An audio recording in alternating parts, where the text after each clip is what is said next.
programm Väldi valgust. Eelmises videos panime Edisoni valgusele reageerima. Selles videos koostame programmi, kus Edison liigub heledast valgusest hoopis eemale. Kasuta kordamiseks ka töölehte number 22. Edisonil on paremale ja vasakule pööramise plokid, mis panevad Edisoni pöörama, kui Edisoni valgusandurid registreerivad vastaval pool oleva anduriga heledama valguse kui teisel pool oleva anduriga. Plokki saab häälestada kahte moodi, nii, et Edison pöörab valgusallika suunas või nii, et Edison pöörab valgusallikast eemale. Teen programmi, mis meenutab taskulambile järgnemise programmi, aga täpselt vastupidi, ehk siis nii, et Edison liigub valgusest eemale.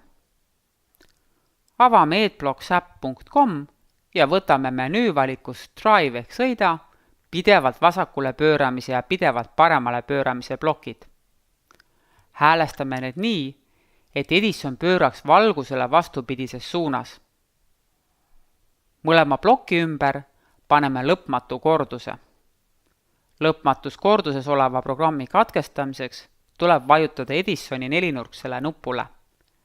Laadime, katsetame.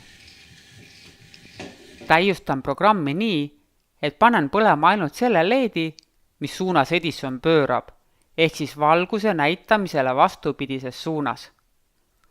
Vastavad plokid saan outputs ehk väljundid alt. Enne vasakule pööramist panen plokid vasak tuli sisse, parem tuli välja ja enne paremale pööramist panen plokid vasak tuli välja, parem tuli sisse. Laadime, katsetame.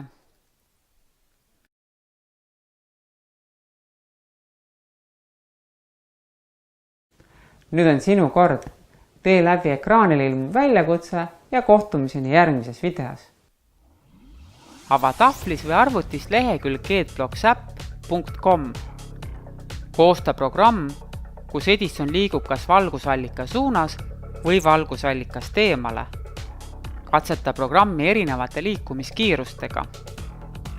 Proovi seda programmi kasutades Edisoni mööda kindlat rada juhtida.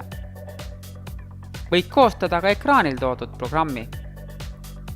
Videos õpitu jääb paremini meelde, kui prindid välja ja lahendad läbi töölehe 22.